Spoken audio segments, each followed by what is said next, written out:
The first sliver of dawn, barely a suggestion really, just enough to paint the eastern sky in muted purples and grays, finds you already stirring. Not with a jolt, mind you, more like a slow, deliberate unfurling, much like the gentle uncoiling of a fern frond after a long night's slumber. Your ears, even before your eyes properly adjust to the dim light filtering through the small, paned window, are already attuned. There it is, that subtle, persistent, deeply comforting rumble that has been the soundtrack to your entire existence. The water wheel. Even in the dead of night, it never truly ceases its ancient, mesmerizing rotation, a testament to the unyielding power of the river that feeds it. It's less a noise, really, and more a vibration that resonates deep in your bones, a familiar bass note in the symphony of your world. You stretch, a languid, full-body extension that cracks a few things into place. There you go, feeling human again. The air in your small living quarters, nestled directly above the grinding stones, carries the faint, sweet scent of milled grain. It's a perfume unique to your profession, a blend of earthy wheat, nutty rye, and occasionally, the sharper tang of oats. Some might find it dusty, perhaps even a bit cloying, but to you, it's the smell of sustenance, of honest labor, of home. It's the smell of history, really, because millers have been breathing this very air for centuries, a lineage you're rather proud to be a part of. Just imagine someone, somewhere, thousands of years ago, probably sneezed while grinding grain by hand, and that's practically where your story begins. No fancy digital readouts back then, just elbow grease and a lot of patience. You pull on your practical, well-worn tunic and trousers, the fabric still bearing the indelible marks of countless dustings of flour, a badge of honor, if you ask any miller worth their salt. A quick splash of cool water from the pitcher into a basin, a brisk rub of your face to chase away the last vestiges of sleep, and you're ready. No time for elaborate rituals. The mill, like the river, waits for no one. Your breakfast is a simple affair. A hunk of dark, hearty bread, probably baked with your own flour, naturally, and a wedge of cheese, washed down with a draft of cool well water.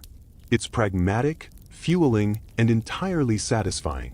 No avocado toast here, thank you very much. You've got heavier lifting to do, both literally and figuratively. Stepping out of your small chamber, you descend the wooden stairs, each creak a familiar melody. The air grows cooler, damper, as you approach the main milling floor. Here, the rumble of the water wheel amplifies, no longer a distant murmur but a living, breathing presence. You can feel the subtle tremors in the very floorboards beneath your feet, a gentle reminder of the colossal power harnessed just outside. You glance out a narrow slit in the wall, catching a glimpse of the great wooden wheel, its paddles catching the rushing water, turning with an unwavering, majestic grace. It's a marvel, truly, this ancient technology, so deceptively simple yet profoundly effective. It's not just turning for your benefit, of course. It's a testament to human ingenuity, a silent promise of bread for the village. Your first task of the day, as it always is a quick inspection. You run your hand over the massive wooden gears, feeling for any undue warmth, listening for any telltale squeaks or groans that might signal trouble brewing. The mechanisms are a complex dance of cogs and shafts, all working in unison, powered by that tireless water wheel. You check the flow of water into the leat, ensuring it's clear of debris, a stray branch, a particularly ambitious duck, anything that could impede the current. A medieval miller's life, you see, is a constant dialogue with both nature and mechanics. It's about anticipation, about understanding the nuances of your machinery, and about knowing when to intervene and when to let things simply be. It's less like rocket science and more like really heavy, incredibly important Legos. If Legos were made of solid oak and could feed an entire village. The early morning light, still shy, now starts to paint stripes across the dusty floor as the sun peeks over the distant hills. It illuminates the motes of flour dancing in the air, a constant, ethereal ballet. You breathe it in, that familiar scent, and feel a quiet satisfaction settle over you. This is your world, this mill, this rhythmic turning of the wheel. It's a place of purpose, of community, of timeless work. And as the day truly begins to awaken, so too do the needs of your village.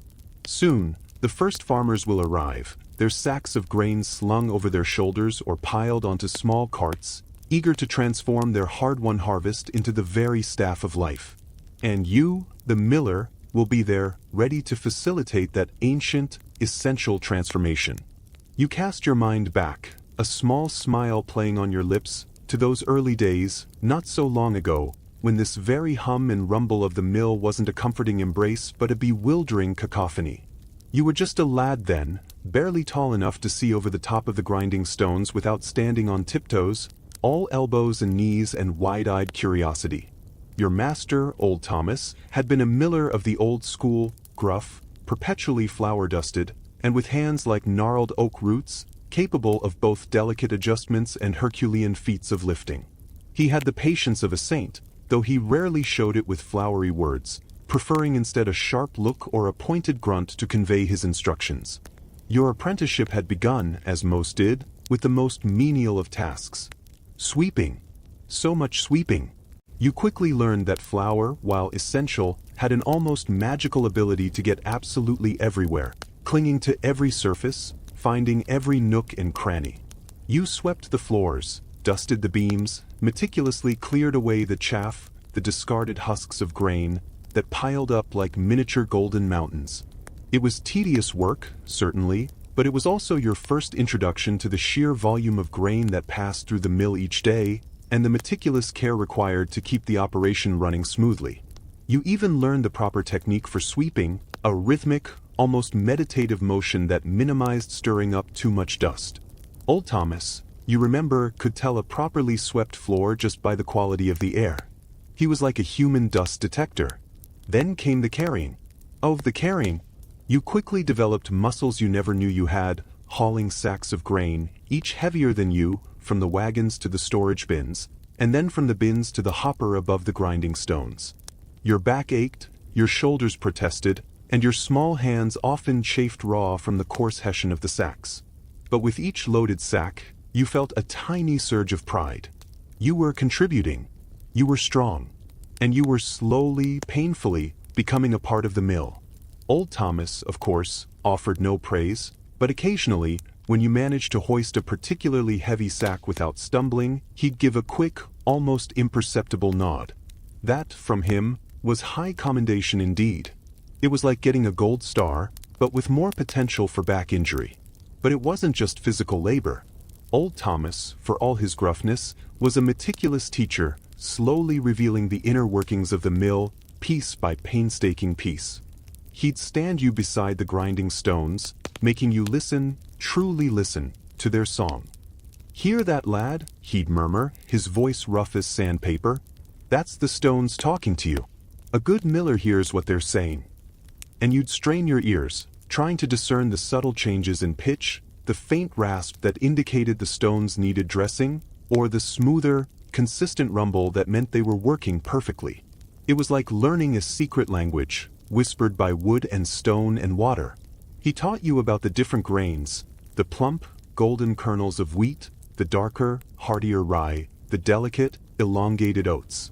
He showed you how to inspect them for quality, to feel for moisture, to spot impurities.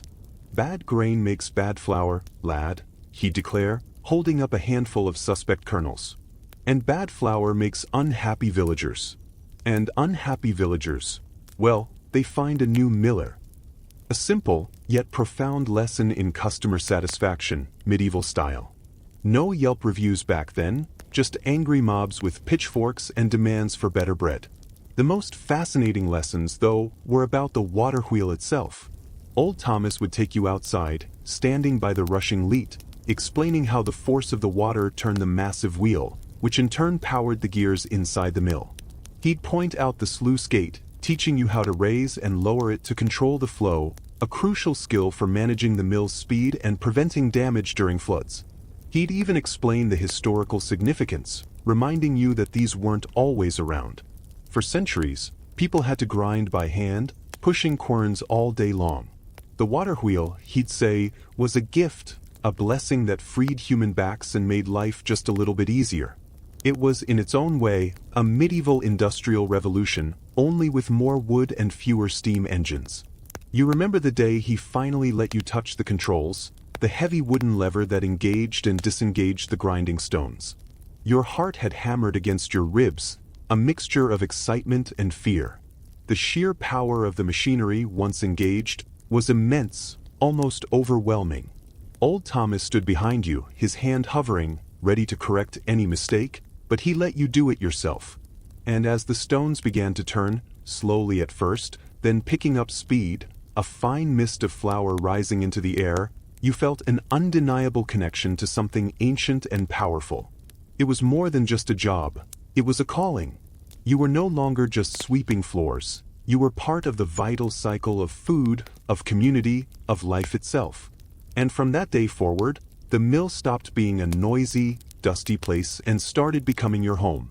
Now, with the sun a little higher, painting the exterior of the mill in warm, golden hues, your gaze inevitably drifts back to the star of the show, the water wheel. It's an entity unto itself, this magnificent contraption of wood and iron, a silent, tireless worker. You step outside, the crisp morning air invigorating, and stand for a moment, simply watching it. The water, channeled from the river by the Leet, a man-made channel, remember, a feat of engineering in its own right, crashes against the paddles with a rhythmic, almost hypnotic sigh. Each impact, each gentle push, transfers the raw power of the moving water into the wheel's rotation. It's a mesmerizing spectacle, isn't it? The sheer, unadulterated efficiency of it.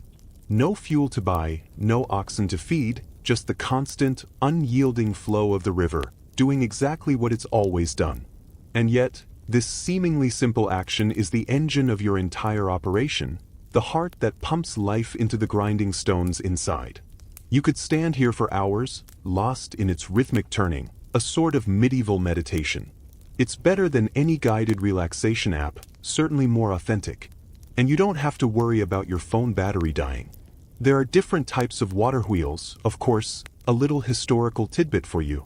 Yours, you observe, is an undershot wheel. That means the water flows under the wheel, pushing against the paddles at the bottom. It's effective, especially on rivers with a good, strong current, and relatively straightforward to build and maintain. But you've heard tales of overshot wheels in other regions, where the water is channeled over the top, falling into buckets on the wheel and using gravity to pull it down. Those, they say, are even more powerful, though they require a greater drop in elevation and more complex leats and millponds to store and direct the water. Think of it as the difference between a gentle push and a determined pull. Both get the job done, just in slightly different ways. Each type suited to its unique landscape, a testament to clever, localized engineering. The sheer scale of the wheel always impresses you. Those massive wooden spokes, stout and sturdy, have borne the brunt of countless seasons, countless tons of water. The paddles, often made of durable oak or elm, are constantly being renewed, occasionally needing replacement when the relentless force of the water finally takes its toll. It's a continuous process of gentle decay and careful restoration, a microcosm of life itself. The iron axle, the central pivot around which this entire dance revolves, is thick and robust, a testament to the blacksmith's craft. It's all interconnected, every part relying on the other, just like the gears inside the mill. A single loose spoke, a cracked paddle, a worn bearing, any one of these can bring the entire operation to a grinding halt. Literally. And that, dear listener, is where the gentle work of the miller truly begins. It's not just about opening a sluice gate and letting nature take its course. It's about careful observation, about listening to the subtle groans and creaks, about feeling the vibrations. Is the wheel turning smoothly? Is there any debris caught in the paddles, slowing its momentum? Is the water flow consistent, or is the river rising or falling, necessitating adjustments to the sluice gate? You, the miller, are the orchestra conductor of this powerful, natural engine, ensuring every instrument plays in harmony. You're less a brute force operator and more a nuanced caretaker. You're basically a medieval mechanical engineer, only without the fancy degree and with significantly more flour in your hair. The gentle whirring inside the mill, powered by this tireless rotation, is a constant, reassuring presence. It's the sound of productivity, of purpose. and it's a sound that has echoed through valleys and across plains for millennia. Long before medieval Europe, the Romans were dabbling with watermills, and even further back, ancient civilizations in China and the Middle East were harnessing flowing water for grinding grain. So when you stand here watching your water wheel turn, you're not just witnessing a local marvel, you're connecting to a global history of innovation, to the very ingenuity that allowed human societies to feed themselves on a larger scale. It freed countless hands from the back-breaking labor of the hand quern, those small, personal grinding stones that preceded these grand machines. It allowed for greater efficiency, more flour, and ultimately, more bread for more people. A genuine game changer, wouldn't you agree? A water wheel isn't just a wheel, it's a quiet revolution, turning steadfastly through the ages. With the water wheel turning faithfully outside, its steady rhythm a comforting pulse, your attention shifts back inside, to the very heart of the mill, the transformation itself. This is where the magic, or rather, the meticulous science, of milling truly happens. You ascend the wooden steps to the upper floor, where the grain, having been meticulously cleaned and sorted, awaits its destiny. Here stands the hopper, a large, inverted pyramid-shaped funnel, into which the grain is poured. It's a simple design, but elegantly effective, using gravity to feed a steady stream of kernels down into the grinding mechanism below. You watch as the grain flows, a golden river of kernels, cascading from the hopper into the shoe, a wooden trough that vibrates slightly thanks to a clever attachment to the main shaft. This vibration ensures an even, controlled flow of grain, preventing blockages and regulating the rate at which it enters the stones. Too fast, and the stones might clog. Too slow, and you're not making flour efficiently. It's all about balance, precision, a delicate dance between nature's bounty and human engineering. It's like a very old, very effective grain dispenser, but with significantly more splinters if you're not careful. Below the shoe lie the millstones themselves, the absolute core of the operation. You have two of them, the bed stone, which remains stationary, and the runner stone, which rotates directly above it, powered by the mighty water wheel via the system of gears and shafts. These stones, often made of a hard, abrasive rock like quartz or chert, are not smooth. Oh no, far from it. If you were to peer closely, you'd see intricate patterns carved into their surfaces, radiating outwards from the center. These are called furrows and lands, and they are absolutely crucial to the milling process. The furrows, or grooves, help to guide the grain from the center outwards, while the lands, the flat surfaces between the furrows, are where the actual grinding takes place. As the grain falls between these colossal, rotating discs, it's not simply crushed. Instead, it's first broken apart by the shearing action of the furrows, then progressively ground finer and finer as it moves towards the outer edge of the stones. The runner stone, spinning at a controlled speed, literally shears and grinds the kernels, stripping away the outer bran layer, breaking down the starchy endosperm, and releasing the germ. It's a process that generates a surprising amount of heat, which is why a good miller keeps a close eye, an ear, and nose on the temperature of the flour being produced. Too hot, and you risk scorching the flour, affecting its taste and baking properties. Think of it as cooking, but with massive, spinning rocks. The distance between the two stones, a minute gap adjusted by a mechanism called the lighter staff, or steelyard, is paramount. This adjustment is how you control the fineness of the flour. A slightly wider gap produces a coarser meal, perhaps for animal feed or a very rustic bread. A tighter gap yields a finer flour, ideal for delicate pastries or the whitest bread, a prized commodity in many medieval households. This seemingly small adjustment requires a skilled hand and a keen eye, as even a fraction of an inch can dramatically alter the output. Old Thomas used to say, "The stones speak to you, boy. Listen to their grind. Feel the flour. That's how you know if they're singing the right tune." And indeed, the sound changes with the fineness, a subtle shift from a coarse rasp to a finer, more ethereal whisper. Once ground, the flour, now a fine, powdery substance mixed with bran and germ, exits the stones and is collected in a trough below. But it's not quite ready yet. The next step involves sifting, or bolting as it's known in the trade. This is where the different components are separated. The mixture is typically fed into a bolting machine, which is essentially a rotating cylindrical sieve, often made of fine cloth or mesh. As the cylinder turns, the finer flour passes through the mesh and is collected below, while the coarser bran and germ remain inside the cylinder and are discharged separately.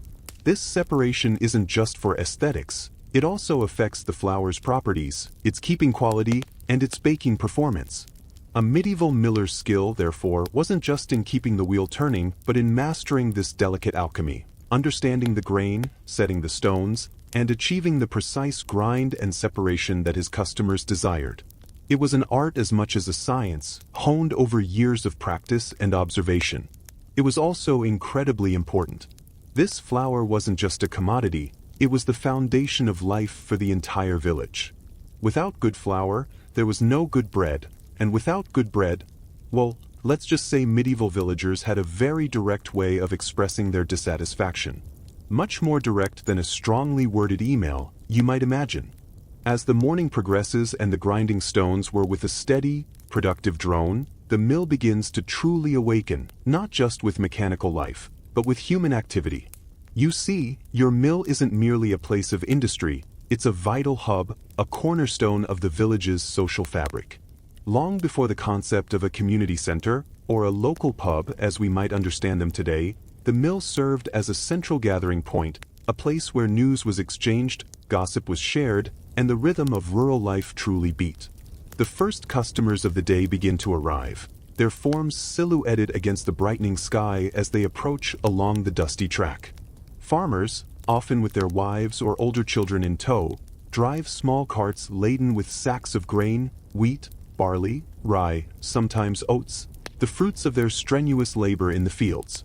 Others, perhaps from closer homesteads, arrive on foot, their own sacks slung over shoulders, heavy with the promise of future bread. There's a quiet camaraderie among them, a shared sense of purpose in bringing their harvest to be transformed. You greet each one with a nod, perhaps a quiet word about the weather, or a quick inquiry about their harvest. These aren't just transactions. They are interactions built on years, sometimes generations, of trust and familiarity. You know many of these families by name, you know their land, and you have a good sense of the quality of grain they're likely to bring. A good miller, you learned from old Thomas, isn't just a mechanic, he's a pillar of the community, a trusted confidant, almost a walking, talking information exchange. If something was happening in the village, good or bad, you could bet the miller would hear about it first. It was like the original social media, only with more dust and fewer selfies. While waiting for their turn, or perhaps for their flour to be prepared, people would linger. The mill yard, often a bustling space, became an impromptu meeting place. You'd hear snippets of conversations drifting on the breeze, discussions about crop yields, the health of the livestock, the latest news from the nearest market town, a neighbor's recent marriage, or perhaps a particularly robust debate about the best way to mend a leaky roof. Women might exchange recipes, share remedies for ailments, or simply enjoy a brief respite from their household chores, catching up on the happenings of their friends and relatives. Children, ever curious, would dart about, perhaps trying to peek at the colossal water wheel, or attempting to chase the mice that, despite your best efforts, always seem to find a home in the grain stores. The mill itself, with its constant, predictable hum, offered a comforting backdrop to these social interactions. It was a place of work, yes, but also a place of security and stability. The miller, by ensuring the transformation of grain into flour, was performing a service absolutely essential for survival. He was literally helping to feed the village. This pivotal role meant that the miller often held a respected, if sometimes slightly feared, position within the community. Feared, you ask? Well, imagine if your primary source of food was entirely dependent on one person. You'd want to stay on their good side, wouldn't you? Plus, there was always the miller's thumb, a term that, while perhaps a bit of an exaggeration, alluded to the practice of millers taking a small portion of the grain as payment, their toll, which sometimes led to accusations of unfairness, whether justified or not. So, you had to be fair and seen to be fair. The very act of bringing grain to the mill, waiting, and collecting the flour also fostered a sense of collective endeavor. Everyone relied on each other, and the mill was the nexus point. farmers needed the miller, the baker needed the flour, and the villagers needed the bread. It was an intricate web of interdependence, and your mill was right at the center of it all. It wasn't just about the mechanics of grinding, it was about the human connection, the daily interactions that wove the tapestry of medieval village life. It was, in essence, the original drive-through, only you had to wait longer, and you probably got a friendly chat instead of a plastic toy. And the food was definitely better. As you move through your day, ensuring the stones are grinding true and the flour is flowing smoothly, you're keenly aware that your work isn't just governed by the clock, but by the deeper, more ancient rhythms of the natural world. The medieval miller, perhaps more than many other professions, was intimately tied to the changing seasons, his livelihood directly influenced by the sun, the rain, and the bounty of the earth. Spring, for instance, brings a renewed sense of anticipation. The winter stores of grain might be dwindling, but there's the promise of a new harvest on the horizon. The rivers, often swollen from melting snow and spring rains, would flow with vigorous energy, ensuring a powerful turn of the water wheel. This was a good time for maintenance, perhaps a thorough cleaning of the mill, ensuring everything was in tip-top shape before the intense busyness of harvest season. You might mend any leaks, replace worn timbers, or carefully dress the millstones if they had become dull over the winter's grind. It's like a spring cleaning, but instead of just airing out the house, you're essentially tuning up a colossal, flour-powered machine. Summer, however, is when things really pick up pace. This is the season of the grain harvest, the culmination of a year's worth of toil in the fields.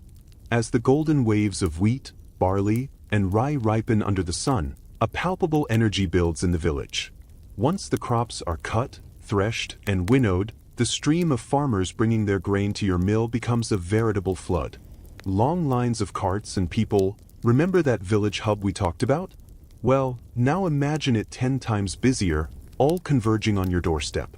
Your days lengthen, stretching from before dawn until well after dusk, driven by the urgency of processing the fresh harvest. The air inside the mill becomes thick with the scent of new grain and fresh flour, a truly intoxicating aroma for a miller. It's a period of intense, sustained effort, but also of immense satisfaction, knowing you are helping to transform the raw sustenance of the earth into the very foundation of the year's food supply. It's like Christmas, only instead of presents, everyone gets flour. Then comes autumn, a slightly different challenge. The rivers might begin to run lower as the summer dryness persists, potentially reducing the power of your water wheel. You become even more attentive to the flow of the leat, perhaps needing to open the sluice gate wider to capture every available drop, or even having to store water in a mill pond if you're fortunate enough to have one. The demand for flour remains high, as families stock up for the long winter months ahead, preserving what they can and baking in anticipation of colder days. This is when the subtle art of managing the water flow truly comes into play, balancing efficiency with the realities of nature's fluctuating bounty. It's a bit like juggling, but instead of colorful balls, you're juggling water levels and customer expectations. And finally, winter. The river can be a fickle mistress during these months. Heavy rains can swell it to a torrent, making it too powerful, potentially damaging the wheel or even flooding the mill. You might have to carefully adjust the sluice gates to manage the excess, or even shut down the mill temporarily if conditions become too dangerous. Conversely, bitter cold can freeze the water solid, icing up the wheel and bringing operations to a complete halt. These forced periods of inactivity, though frustrating, offer a chance for more extensive repairs, for cleaning out the less accessible parts of the mill, or simply for a much-needed rest after the intensity of harvest season. The demand for flour might lessen somewhat as people rely on their stored provisions, but the mill still serves a vital purpose, even if its rhythm is more subdued. It's a reminder that even the most industrious among us must sometimes bow to the will of nature. So, you see, a medieval miller's year is a constant dance with the elements, a cycle of preparation, intense labor, careful management, and occasional forced idleness. Each season brings its own set of challenges and its own unique demands on your skill and ingenuity. And through it all, the water wheel keeps turning, a steady, unwavering heart to the rhythm of your life, a testament to the enduring connection between human labor and the relentless, beautiful power of nature. It's a good way to stay grounded, literally, when your job is basically turning rocks with water. While the relentless turning of the water wheel might seem like a simple, brute force application of nature's power, the truth is that a medieval mill, especially a well-built one, was a marvel of ingenuity. It represented a sophisticated understanding of mechanics and power transfer, a testament to the cleverness of its designers and builders. You, as the miller, are not just an operator. You're an inheritor of this long tradition of practical engineering, a living link to minds that figured out how to make water do their heavy lifting. Think about it. The river flowing past your mill possesses kinetic energy, the energy of motion. The genius of the water wheel and its associated mechanisms is in transforming this horizontal motion of water into the rotational motion of the millstones. This isn't just a matter of sticking a wheel in the water, it's about a carefully designed system of gears. The large, slow-turning water wheel, turning perhaps only a few times a minute, drives a massive horizontal shaft. This shaft, in turn, has a large gear, often called the pit wheel or face wheel, fixed to it. This pit wheel then engages with a smaller, vertical gear, known as the lantern pinion or wallower. Because the pit wheel is much larger, it turns the smaller lantern pinion at a considerably faster rate. This is a fundamental principle of mechanical advantage. A large gear driving a small gear increases speed, though it reduces torque. And torque, in this context, is power. It's like how a bicycle works. You push hard on a large pedal gear to turn a smaller wheel gear, making your bike go faster. Only here, the pedal is the river and the bike is the millstone. The vertical shaft connected to the lantern pinion then rises up through the mill floor, where it connects to another set of gears, usually a spur gear, that meshes directly with the driving mechanism of the runner millstone. This final set of gears provides the precise rotational speed needed for efficient grinding. All of these gears, remember, were meticulously carved from sturdy wood, often oak or elm, and sometimes reinforced with iron bands or teeth. The skill required to precisely cut these gears, ensuring they meshed smoothly and efficiently, was immense. A poorly cut gear would quickly wear out, generate excessive friction, or even break, bringing the whole operation to a halt. It was, in its way, a form of medieval CAD/IM, only with chisels and a lot more sawdust. Beyond the main powertrain, there were countless other clever innovations. The lighter staff system, which allowed you to raise and lower the runner stone to adjust the fineness of the grind, was another stroke of genius. It was typically a lever system, perhaps with a screw mechanism, that gave the miller fine control over the gap between the stones. A simple concept, perhaps, but absolutely essential for producing different types of flour. Then there's the hopper and the shoe, which you heard about earlier. The slight vibration of the shoe, crucial for maintaining a steady flow of grain, was often achieved by a simple cam mechanism or a peg on the main shaft that gently knocked against the shoe, causing it to shake. Again, elegant in its simplicity, yet profoundly effective. No complex electronics or sensors, just a wooden peg doing its job, day in and day out. Even the materials themselves speak to the ingenuity. The millstones, often imported from specific quarries known for their hardness and abrasive qualities, were carefully chosen for their grinding properties. The timber used for the structure and the gears had to be strong, durable, and resistant to rot, often slow-grown oak, carefully selected and seasoned. Every component had a purpose, and every material was chosen for its specific properties. It was a holistic design, where form and function were perfectly integrated. This intricate dance of wood, water, and stone, all orchestrated to perform a singular, vital task, truly embodies medieval ingenuity. It wasn't about flashy inventions, but about perfecting practical solutions to fundamental problems. The mill wasn't just a building, it was a testament to human cleverness, a monument to the understanding of natural forces and mechanical principles, a silent engine that fed communities for centuries. And you, the miller, are not just running a machine, you're maintaining a legacy of brilliant, understated engineering.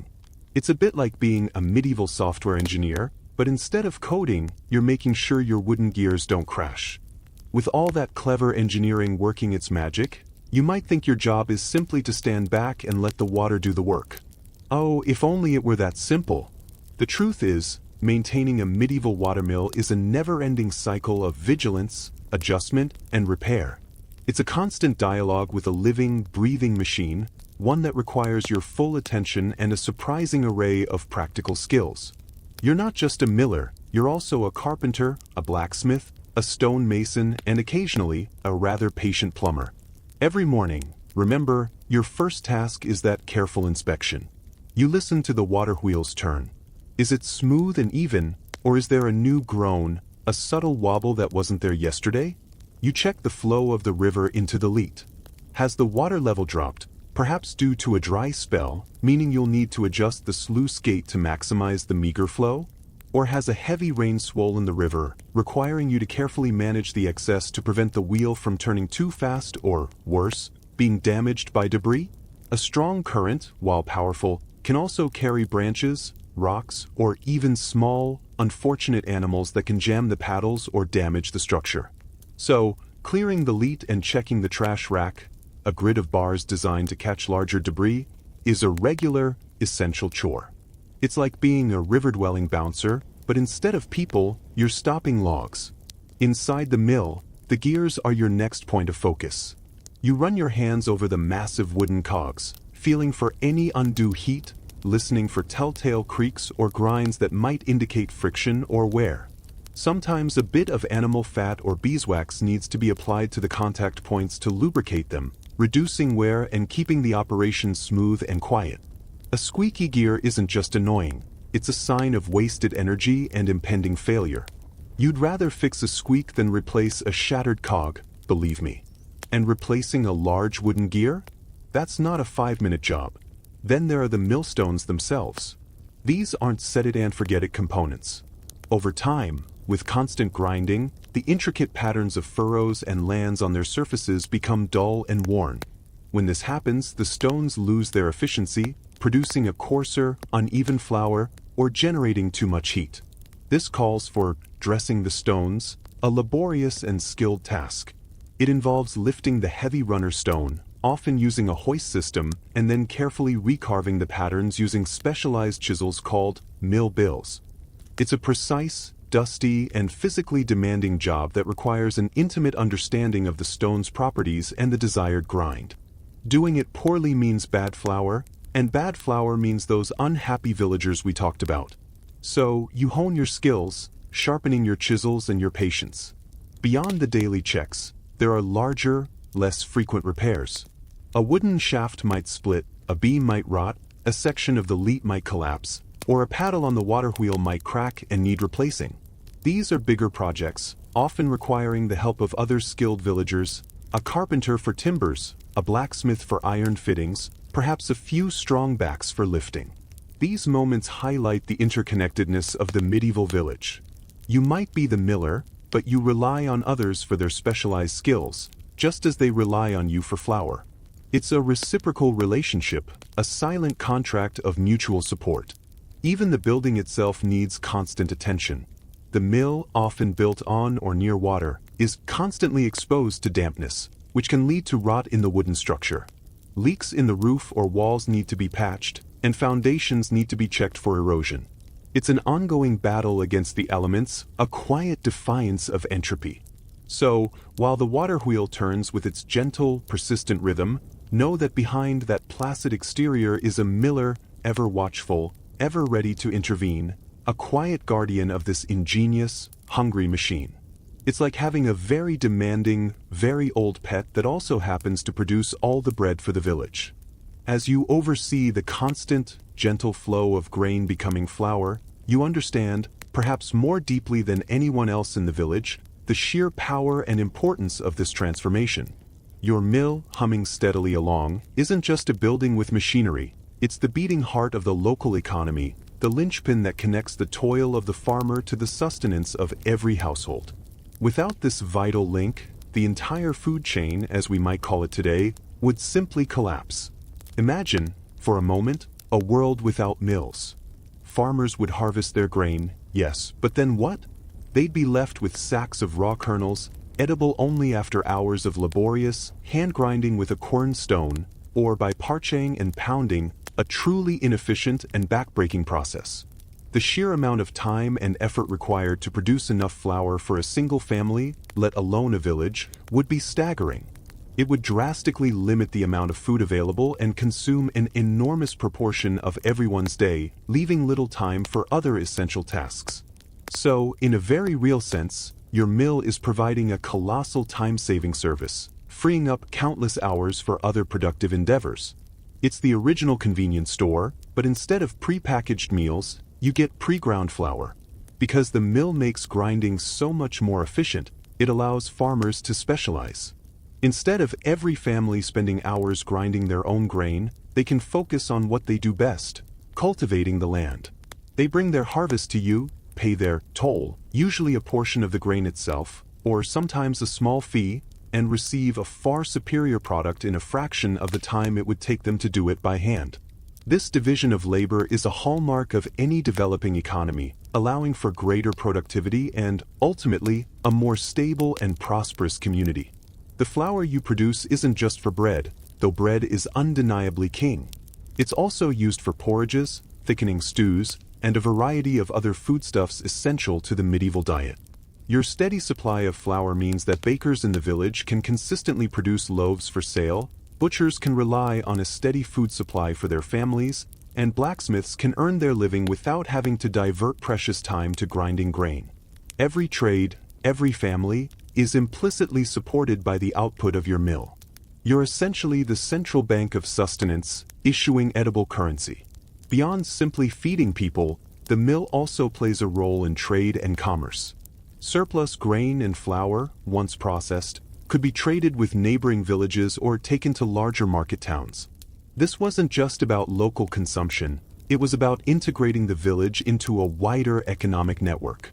The consistent quality of your flour, your reputation as a fair and reliable miller, could enhance the value of your village's agricultural output, bringing in goods and resources from further afield.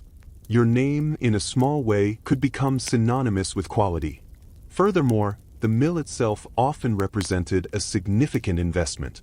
Building and maintaining such a structure required substantial capital and skilled labor, often funded by a local lord, a monastic order, or a wealthy merchant.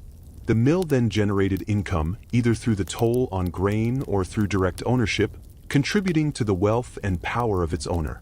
This income could then be reinvested in other local projects, supporting other trades, or even used to fund public works like bridges or roads. So, the economic ripples from your humble mill spread far and wide, touching every corner of medieval life. In essence, the gentle work of turning grain into flour is anything but trivial. It is the very engine that drives the medieval economy at the local level. It enables specialization, supports trade, and provides the fundamental building block for the community's diet. You, the miller, are not just a craftsman. You are a vital cog in the economic machine, a silent, flour-dusted guardian of your village's prosperity. It's a lot of responsibility for someone who mostly just watches water turn a wheel, but it's a responsibility you carry with quiet pride. Now, while the primary image of a medieval mill is almost universally tied to grinding grain for bread, and rightly so, given its paramount importance, it's a delightful misconception to think that's all your trusty water wheel is capable of. Oh no, the ingenuity of medieval engineers and tradespeople extended far beyond simple flour production. Your mill, or at least a similar one in a slightly different configuration, could be adapted for a surprising array of other vital tasks, showcasing the versatility of water power. Consider, for instance, the fulling mill. Before your comfy woolen tunic could be worn, the woven cloth often needed a good beating. Freshly woven wool fabric, while warm, was often quite loose and prone to shrinking. Fulling was the process of cleaning and thickening this cloth by repeatedly beating it in water, often with a fulling agent like Fuller's Earth or even, rather infamously, stale urine. You remember that crocodile dung sunscreen from our earlier chats? Well, medieval ingenuity never shied away from the unconventional. Water-powered fulling mills used heavy wooden hammers, driven by cams on a rotating shaft, to rhythmically pound the cloth. This process would shrink, thicken, and felt the fabric, making it much denser, more durable, and water-resistant. So, your water wheel wasn't just making bread, It was also making sure everyone stayed warm and dry. Then there were paper mills. While paper wasn't as ubiquitous in medieval Europe as it is today, it was certainly gaining traction, especially in scriptoria and for official documents. Early paper was made from rags, linen, cotton, hemp, which needed to be thoroughly mashed and pulped into a fine slurry. Water-powered stamping mills, again using heavy hammers, would methodically pound these rags in water until they broke down into individual fibers, ready to be formed into sheets. So, the same basic principle that ground grain could also grind rags into the precursor for books and letters. The spread of literacy in its own small way owed a debt to the water wheel. And what about ironworking? While direct smelting in a water-powered mill was rare, water wheels were absolutely essential for powering the bellows of blast furnaces, which needed a constant, powerful blast of air to reach the extreme temperatures required to melt iron ore. Furthermore, once iron was forged, it often needed to be shaped and worked. Water-powered trip hammers could be used to repeatedly beat hot iron, a process that refined the metal and shaped it more efficiently than manual hammering. So, your silent power source wasn't just feeding people, it was also forging their tools, their weapons, and their plows. Even more mundane, perhaps, but no less essential, were sawmills. Imagine the labor involved in cutting massive logs into planks by hand with a two-man saw. It was back-breaking, time-consuming work. Water-powered sawmills used the rotational energy of the wheel to move a vertical saw blade up and down, much like a modern reciprocating saw, but on a grander scale. This allowed for faster and more consistent production of timber, essential for building houses, ships, and, of course, other mills. So, your water wheel was literally helping to build the medieval world, one plank at a time. There were even rudimentary crushing mills for olives to make oil, or for bark to make tannin for leather production. The sheer versatility of water power, once harnessed, meant that these early mechanical engines could be adapted to a multitude of tasks, dramatically increasing efficiency and productivity across a range of industries. It was a true industrial revolution in miniature, long before steam engines or electricity. So, while your mill stands proud, turning grain into flour, remember that its silent, persistent power represents a far broader potential. The gentle turn of that water wheel outside isn't just about bread, it's a testament to medieval ingenuity, a symbol of how human cleverness, combined with the tireless forces of nature, could transform raw materials into the very foundations of civilization. It's a good thing, too, because as much as you love flour, it'd be a pretty boring world if that's all your water wheel could do. Even with all that ingenious engineering and the quiet efficiency of the water wheel, the life of a medieval miller wasn't without its share of headaches and heartaches. It might seem like a serene, rhythmic existence from the outside, but you faced down plenty of challenges, both natural and man-made, that tested your resilience and skill. Every season, every shift in the weather, brought its own set of potential problems. One of the most persistent adversaries, as you can probably imagine, was the weather itself. Too much rain, and the river would swell into a raging torrent, threatening to overwhelm the leat, damage the water wheel, or even flood the mill itself. You'd have to scramble to open the sluice gates to their maximum, allowing the excess water to bypass the wheel, sometimes having to shut down operations entirely for fear of structural damage. A truly powerful flood could tear away paddles, warp timbers, or even shift the massive millstones, requiring weeks of arduous repair. Old Thomas used to say, "The river gives and the river takes." A good miller respects both. He wasn't wrong.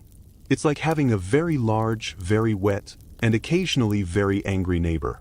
Conversely, too little rain could be just as crippling. During prolonged dry spells, the river would dwindle to a trickle, barely enough to turn the colossal water wheel, if at all. The mill would slow, its hum becoming a tired whisper, and eventually, if the drought persisted, it might fall silent altogether. No water, no power, no flour. This meant angry villagers, dwindling food supplies, and a gnawing anxiety about the future harvest.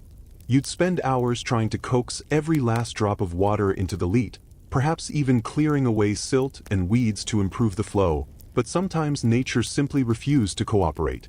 Those were the times when you truly felt the vulnerability of your position, the immense responsibility resting on your shoulders. Beyond the capriciousness of nature, there were mechanical breakdowns. Despite your diligent maintenance, wood can rot, iron can rust, and even the strongest gears can crack under relentless stress. A broken shaft, a seized bearing, or a shattered gear could bring the entire mill to a grinding halt, necessitating immediate, often difficult repairs.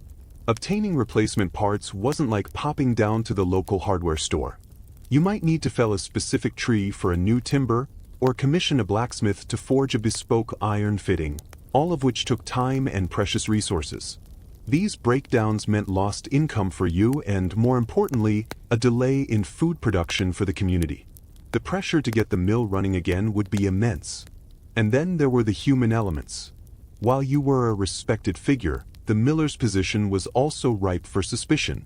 Accusations of taking too high a toll, the portion of grain kept as payment, were not uncommon. Maintaining a reputation for fairness and honesty was paramount, requiring meticulous record-keeping and transparent dealings with every customer. Sometimes, rivalries with other millers in nearby villages could flare up, leading to petty squabbles over water rights or trade routes. You might even deal with minor acts of sabotage, though thankfully those were rare. But people, just like rivers, could be unpredictable. Yet, despite these challenges, there were also immense triumphs. The satisfaction of successfully repairing a complex mechanism after days of toil, seeing the water wheel turn once more with a healthy, steady rhythm, was profound. The joy of a successful harvest season, when the grain flowed in abundance and the mill hummed with continuous productivity, providing for everyone, was deeply rewarding. And the simple act of handing a grateful farmer a heavy sack of freshly milled flour, knowing you had played a vital role in sustaining their family for another week, offered a quiet, enduring sense of purpose. These small victories, accumulated over years, outweighed the frustrations and kept you going, a testament to the quiet strength required to be a medieval miller. Given all the talk of tolls, potential accusations, and the sheer responsibility of feeding an entire village, it won't surprise you to learn that a medieval miller's reputation was absolutely paramount. It wasn't just about personal pride, it was the very foundation of his livelihood. Trust, in an age without formal contracts and widespread literacy, was currency, and your character was your credit score. If you lost the trust of the villagers, you quite simply lost your business.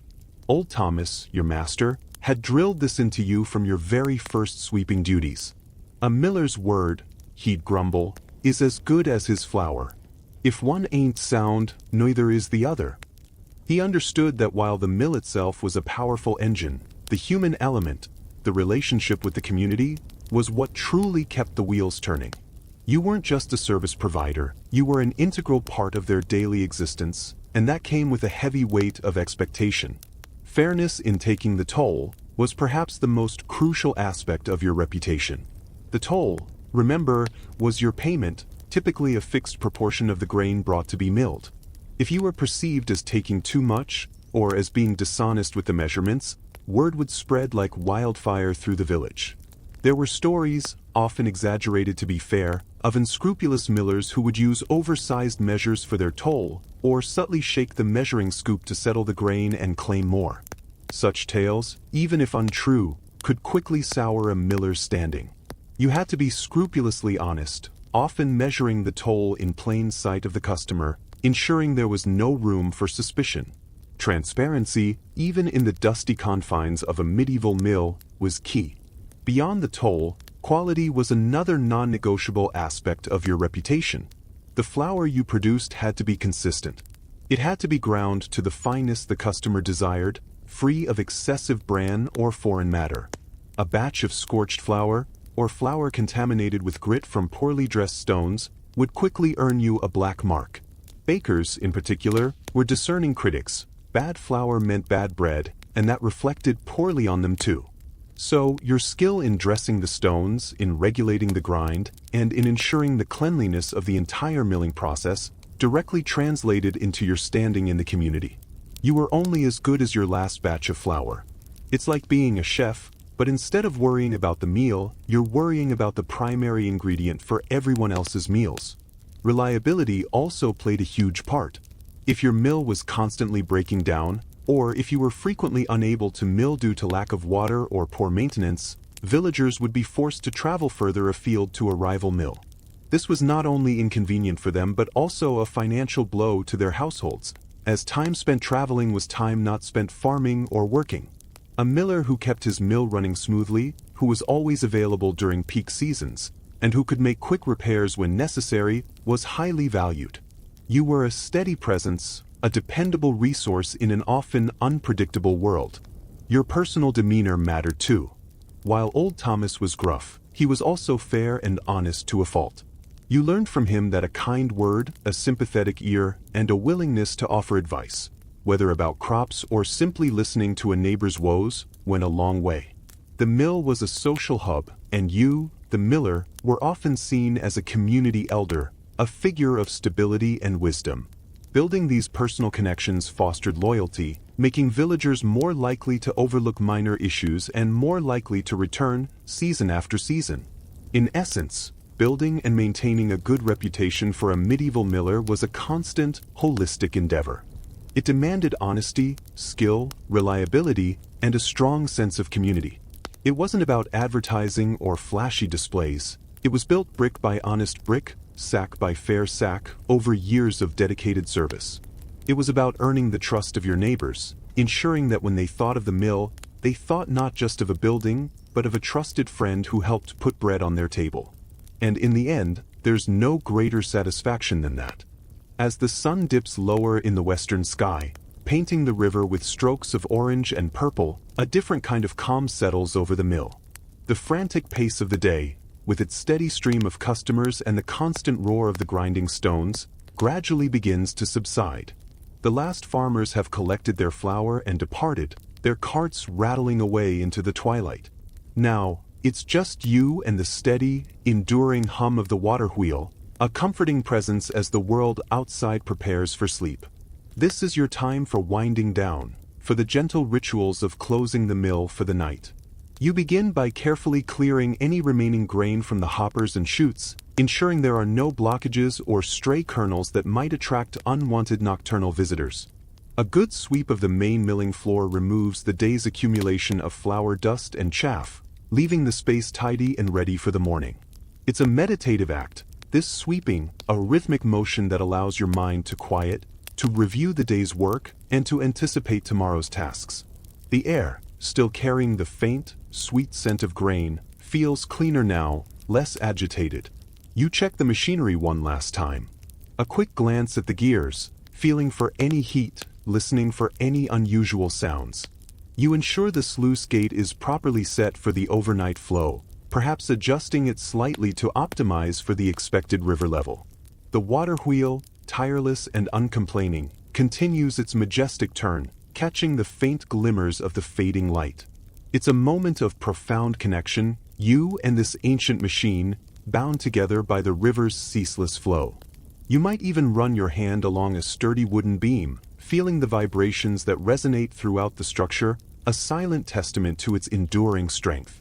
The quiet of the evening allows for a different kind of observation. You might notice the subtle shift in the wind, the distant hoot of an owl from the nearby woods, or the first twinkling stars appearing in the deepening sky.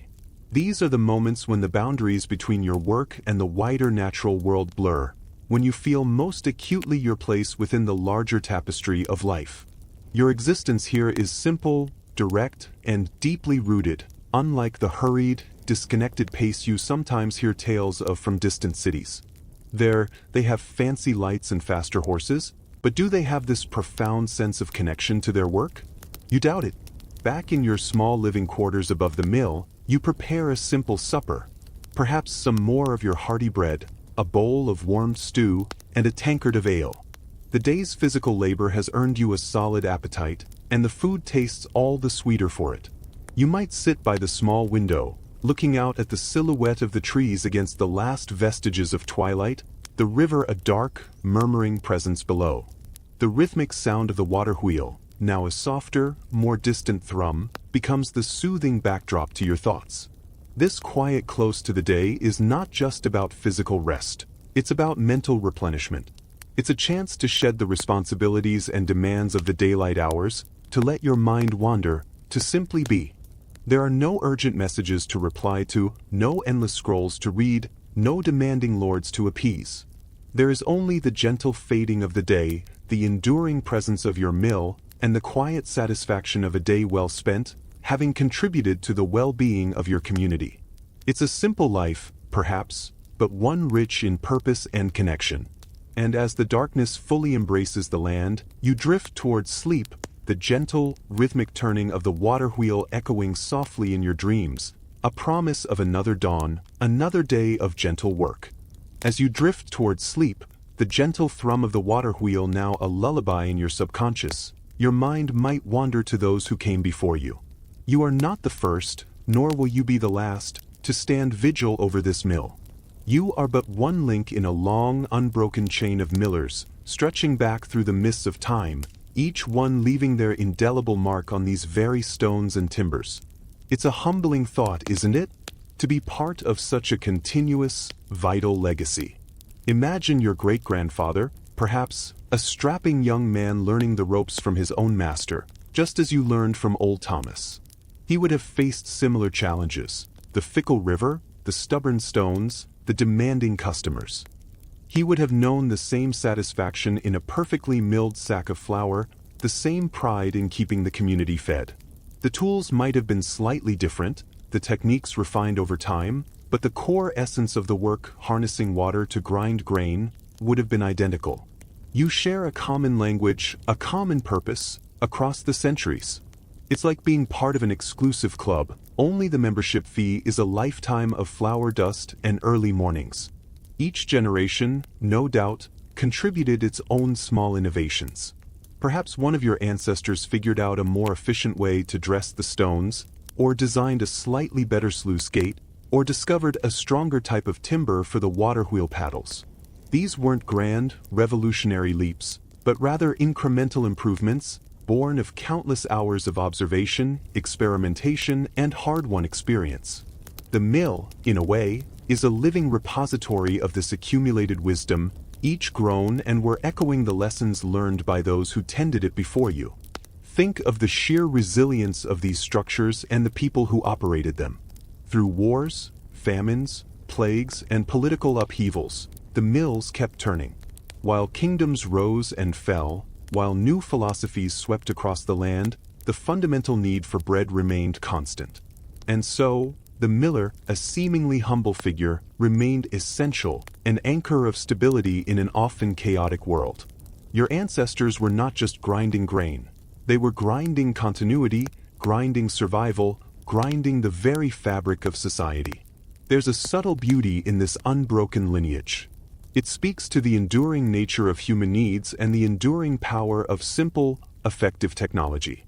In an age where everything seems to change at a bewildering pace, the mill stands as a testament to tradition, to the wisdom of past generations, to the value of honest, physical labor.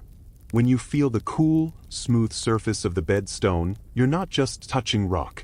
You're touching the hands of every miller who ever dressed it, every hand that ever fed grain into its hungry maw. It's a tangible link to a rich, flour-dusted history. This connection to the past also gives you a sense of responsibility for the future. You are a steward of this mill, entrusted with its care, just as your ancestors were. It is your duty to maintain it, to understand its quirks, to pass on the knowledge and skills to the next generation. Perhaps your own child, or a bright-eyed apprentice like you once were, will one day stand in your place, listening to the same comforting rumble, smelling the same sweet scent of grain, and feeling the same deep connection to this ancient, vital craft. The notion that you are merely a transient keeper of an eternal flame is both humbling and empowering. You are part of something much larger than yourself, a continuous thread woven into the tapestry of human civilization. And as you finally surrender to sleep, the rhythm of the water wheel now a part of your very pulse, you carry the quiet pride of knowing that you, too, are a vital link in this extraordinary chain of generations, a keeper of the gentle, enduring work of the medieval miller. The last conscious thought as sleep fully embraces you is, of course, the water wheel. Even in the depths of slumber, its gentle, persistent turning resonates within you, a soft, ethereal echo of its daytime industry. It's no longer just a physical structure. It has become a symbol, a powerful metaphor for continuity, for the relentless flow of time, for the quiet strength of enduring purpose. Imagine it now, not just as the robust wooden contraption you tend, but as a dreamscape. It turns silently in the darkness of your mind, a colossal shadow against the starlit river of your unconscious. Each paddle dips into the stream, not with a splash, but with a whisper, catching not water, but fleeting moments of history, drawing them up and gently letting them fall. The rhythmic cycle continues, undisturbed by your waking anxieties or the demands of the day. Simply turns. This is the enduring legacy of the water wheel, isn't it? Its power is not in force or clamor, but in its unwavering consistency. It has turned for centuries, powering countless mills, feeding innumerable generations, witnessing the slow, majestic unfolding of human history from its quiet, riverside vantage point. It asks for nothing but the river's flow, and in return, it provides the fundamental engine for life. A truly remarkable partnership between nature and human ingenuity, so simple, yet so profound. It's more than just a machine, it's a silent guardian, a patient observer. It has watched seasons change, watched children grow into adults, seen joy and sorrow, famine and feast, all unfold before its steady rotation. And through it all, it has remained, a symbol of stability, a constant in a world that often feels anything but. It has powered not just the grinding of grain, but the very rhythm of countless lives, a silent heartbeat for communities long past. As your dreams deepen, the image of the water wheel softens, its edges blurring into the surrounding darkness. The sound, if it can even be called a sound now, is a faint, distant hum, like the gentle buzzing of a bee on a warm summer afternoon, a comforting presence that promises continuity even in the realm of sleep. It represents the quiet dignity of work, the satisfaction of contribution, and the profound connection to something elemental and timeless. You are not merely sleeping, you are resting within the embrace of this ancient rhythm. The worries of the mill, the adjustments, the repairs, the early starts, they all fade into insignificance. All that remains is the feeling of calm, of peace, of being utterly and completely at one with the gentle turning of the world. You are part of this flow, part of this legacy, and in your dreams, the water wheel continues to turn, effortlessly, endlessly, a promise of peace and purpose. The river itself murmurs a final, soft lullaby, its waters gliding past the sleeping mill, carrying the last vestiges of the day's sounds downstream. The stars glitter with an ancient light, reflecting in the dark, glass-like surface of the water, a celestial dance mirroring the earthly rotation below. All is quiet, all is well, and the gentle work, for now, is done. Let your mind drift, softened by the imagery of turning wood and flowing water. Feel the quiet embrace of the night, knowing that the world continues its slow, steady rotation, just like the wheel, ever turning, ever constant. Find your peace in that endless rhythm, and simply rest now, deep and calm.